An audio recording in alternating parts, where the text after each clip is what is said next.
చూస్తే చిట్టీలు అధిక వడ్డీ పేరుతో వసూలు చేసిన 2 కోట్లతో దంపతులు పరారయ్యారు. ఈ ఘటన హైదరాబాద్ చైతన్యపురి పరిధిలోని హనుమాన్ నగర్ లో జరిగింది. ప్రియాంక శ్రీతేజ దంపతులు చిట్టీలు అధిక వడ్డీ పేరుతో డబ్బులు వసూలు చేశారు. అయితే రాత్రికి రాత్రే 2 కోట్ల డబ్బులతో పరారయ్యారు. విషయం తెలుసుకున్న బాధితులు లబోదిబోం అంటున్నారు.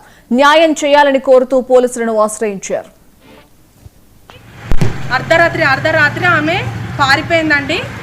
నావి మొత్తం 20 లక్షలు మా ఇక్కడున్న అందరూ ఇష్టం వచ్చినట్టు డబ్బులు తీసేసుకొని మోసం చేసి పారిపోయింది. నాకు హస్బెండ్ లేడండి. ఒక పాప, చిన్నప్పటి నుంచి మా పాప కూడా వాళ్ళ దగ్గర ట్యూషన్ చదువుకునేది. ట్యూషన్ పేరుతో మమ్మల్ని అందరినీ మచ్చిక చేసుకొని స్నేహం చేసి మమ్మల్ని సెంటిమెంట్ ఉపయోగించి మా దగ్గర డబ్బులు తీసుకుందండి. ఏవేవో లాండ్ డాక్యుమెంట్లు ఇంకా ప్రామిసర్ నోట్లు చెక్కులు ఇచ్చి మమ్మల్ని మోసం చేసింది. మేము అవన్నీ నిజమని నమ్మి ఆమెకి డబ్బులు ఇచ్చాము. ఇప్పుడు మొత్తం 20 లక్షలు, నేను అక్షరాలు 20 లక్షలు మోసపోయాను నేను. దయచేసి మా డబ్బు ఏదైతుందో మీడియా వారు మాకు సహకరించి మా అందరి డబ్బులు మాకు ఇప్పించి ఆమె ద్వారా మాకు సహాయం చేయగలరని కోరుకుంటున్నాము.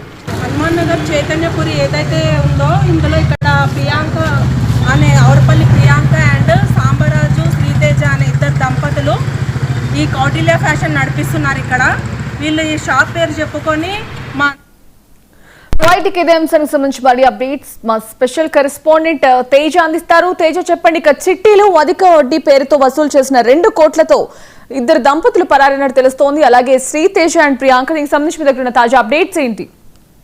సంజన, మొత్తంగా హైదరాబాద్ లో అయితే మరొక ఘరానా మోసం అయితే చాలా ఆలస్యంగా వెలుగు చూసింది అన్నట్లుగానే చెప్పాలి. ఎందుకంటే ఇది చైతన్యపురి, అంటే ఇటు రాచకొండ కమిషనరేట్, అదే చైతన్యపురి హనుమాన్ నగర్ లో ఈ ఘటన చోటు చేసుకున్నట్లుగానే చెప్పాలి. మొత్తంగా అక్కడ స్థానికంగా నివాసం ఉంటున్నటువంటి ప్రియాంక, అదేవిధంగా ప్రియాంక దంపతులు భర్త శ్రీతేజగా కూడా తెలుస్తుంది. వీరు అక్కడ ఉన్నటువంటి స్థానికులను అయితే మాత్రం మాయ మాటలతో బురిడి కొట్టించడమే కాకుండా అధిక వడ్డీ ఇస్తామంటూ, అదేవిధంగా చిట్టీల పేరుతో అయితే 2 కోట్ల వరకు వారు దండుకున్నారు.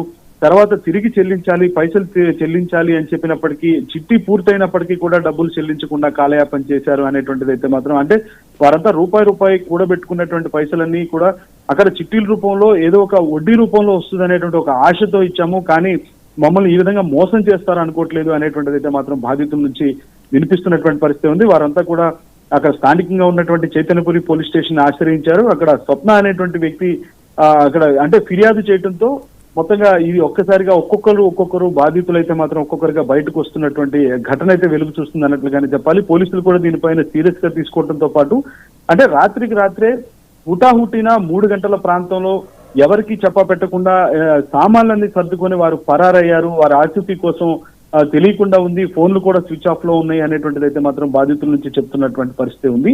మొత్తంగా వీటన్నిటిపైన అయితే మాత్రం పోలీసులు అయితే అసలు మీ దగ్గర ఉన్నటువంటి ఆధారాలు ఏమిటి అనేటువంటిది బాధితులు పోలీసులను ఆశ్రయించగా వారి దగ్గర ఉన్నటువంటి ఆధారాలు చూపించాలని చెప్పి పోలీసులు అడిగిన నేపథ్యంలో బాధితులంతా కూడా ఒక్కొక్కరుగా బయటకు వచ్చి ఆధారాలన్నీ చూపించినటువంటి పరిస్థితి కూడా తెలుస్తుంది. దీనిపైన పోలీసులు అయితే కేసు నమోదు చేయడంతో పాటు అసలు సీసీటీవీ ఫుటేజీలు కూడా చూస్తున్నారు. అసలు వాళ్ళు ఎటుగా ప్రయాణించారు, చివరి లొకేషన్ ఎక్కడుంది, వారిని ఎట్టి పరిస్థితుల్లో పట్టుకుంటామనేటువంటి స్థాయిలో పోలీసులు బాధితులకు హామీ ఇచ్చినట్లుగా కూడా తెలుస్తుంది. ఏదైనా ఒక ఘరానా మోసం మరో ఘరానా మోసం వెలుగు చూసింది. 2 కోట్ల వరకు నష్టపోయారు. ఇంకా దీనికి సంబంధించి బాధితులు మరింత ఎక్కువగా ఉంటారనేటువంటి అంచనా కూడా అక్కడ బాధితులు చెప్తున్నటువంటి పరిస్థితిగానే మనం చెప్పాల్సింది. ఎస్ తేజ, మనం చూసుకున్నట్టయితే బాధితులు ఇంకా ఉండే ఛాన్సెస్ కూడా కనిపిస్తున్నాయి. సో ఇంకా మీడియా ముందుకొచ్చే అవకాశం కూడా ఉందా? బాధితులు ఇప్పుడు ఒకటి చూసుకున్నట్టయితే 20 లక్షలు నష్టపోయామన్నారు. సో ఇంకా చాలా పెద్ద మొత్తంలో బాధితులు బయటకు వచ్చే అవకాశం ఉందా? ఖచ్చితంగా సంజన, ఎందుకంటే ఇప్పుడు కొంతమంది 20 లక్షల వరకు మోసపోతే, కొంతమంది 80 లక్షల వరకు కూడా మోసపోయాము, కొంతమంది దంపతులు 40 లక్షల వరకు మోసపోయామని చెప్తున్నారు. అంటే మొత్తం ఓవరాల్ గా చూస్తే మాత్రం ఇప్పటి వరకు అక్కడ ఉన్నటువంటి పోలీస్ స్టేషన్ ఆచరించిన వాళ్ళలో 20 మంది కంటే ఎక్కువగానే ఉన్నట్లుగా కూడా మనకు కనపడుతుంది. దీనికి మరింత కూడా అంటే బాధితులు ఒక్కొక్కరుగా బయటకు వచ్చాడు. అంటే మంచి మాటలతో మాయ మాటలతో బురిడి కొట్టించడమే కాకుండా ఒకసారి డబ్బులు తీసుకున్న తర్వాత వారికి తిరిగి చెల్లించకుండా వారికి ఇట్లా కాలయాపన చేశారు, ఏదైనా అడిగితే బెదిరించేటువంటి ప్రయత్నం కూడా చేశారు అనేటువంటిది అయితే బాధితులు చెప్తున్నారు. తాము కూడబెట్టుకున్నటువంటి పైసలు ఈ విధంగా కూడా వాళ్ళ పాలైపోయినాయి, మేము ఇప్పుడు తీవ్రంగా నష్టపోయాము, మాకు న్యాయం చేయండి అంటూ కూడా పోలీసుల్ని ఆశ్రయించేటువంటి వారి సంఖ్య కూడా పెరుగుతుంది.